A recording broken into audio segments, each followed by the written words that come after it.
우리 다시 한번 사도행전 8장 4절의 말씀 같이 읽어보겠습니다. 그 흩어진 사람들이 두루 다니며 복음의 말씀을 전할세. 아멘. 그렇습니다. 그리스도인이 된 그들은 이제 어디를 가든 그들이 무엇을 해야 하는지를 분명하게 알았다라는 거예요. 그것은 우리의 구세주가 되시는 그리스도를 전하는 일, 그걸 알았다라는 거예요. 거기가 어디가 됐든 이제 장소가 중요한 게 아니라 우리가 해야 될 일들이 있다라는 거예요. 어디를 가든 그 해야 되는 일, 우리가 하나님께서 주신 사명이 뭐냐?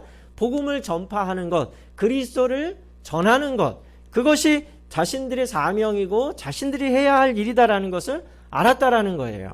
우리 디모데후서 4장 2절의 말씀을 함께 볼까요? 너는 말씀을 전파하라. 때를 얻든지 못 얻든지 항상 힘쓰라. 범사의 오래 참음과 가르침으로 경책하며 경계하며 권하라. 아멘. 바울의 이 권면의 말씀은 명령이면서 확인의 말씀이기도 하다라는 거예요. 확인의 말씀이다라는 것은 이런 것입니다. 너희가 지금까지 해오던 대로 그대로 하십시오. 그대가 전한 복음을 변함없이 전하십시오라는 거예요. 때를 얻든지 못 얻든지 항상 힘쓰라라는 건 지금까지 여러분이 그래 왔듯이 여전히 앞으로도 그러십시오라는 얘기예요. 그러니까 지금까지 그래 왔다라는 건 뭐예요? 내가 확인했다라는 거죠. 우리가 확인했을 때 우리는 이런 상황 저런 상황을 맞이해도 어떻게 했느냐? 그리스도를 전파하는 데 주저함이 없었다. 너나 나나 우리가 그걸 확인하지 않았느냐? 그러니 앞으로도 그렇게 해라라는 거예요. 앞으로도. 그러면서 이런 말이기도 합니다. 우리가 언제 상황이 좋아서 복음을 전했던 적이 있습니까? 우리는 항상 매를 맞았고 감옥에 갇혔으며 잘못한 일이 없는데도 죄인 취급을 받지 않았습니까?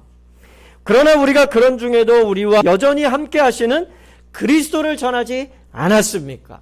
그러니 지금처럼 변함없이 복음을 전파하십시오라는 그런 말이다라는 거예요. 복음은 여러분 항상 좋은 환경과 상황 속에서 전파되지 않았습니다.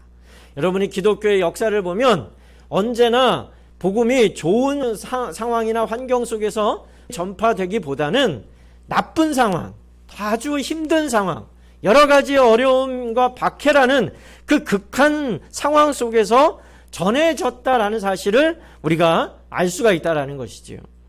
그러니 그리스도인들은 상황 탓을 하는 사람이 되어서는 안 됩니다. 상황은 언제나 내 마음과 반대로 흘러갈 수가 있어요. 그래서 내 감정이나 내 모든 기준을 상황에 두게 되면 이리저리 흔들리게 되고 인생이 어디로 흘러가는지 모르게 되는 표류하는 인생이 된다는 거예요.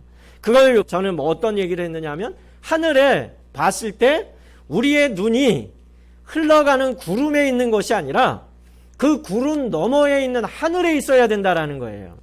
흘러가는 구름에 두었다가는 어떻게 돼요?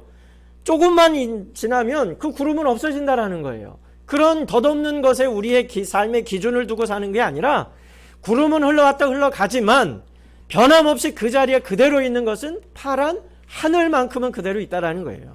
그 하늘에 우리의 눈을 고정하고 살아갈 때 표류하는 인생이 되지 않는다라는 사실을 믿으시기 바랍니다.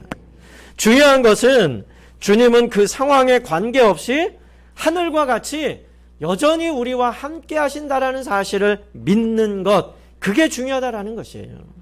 주님은 언제나 그를 바라보고 의지하는 자의 편이 되어 주심을 믿으시기 바랍니다.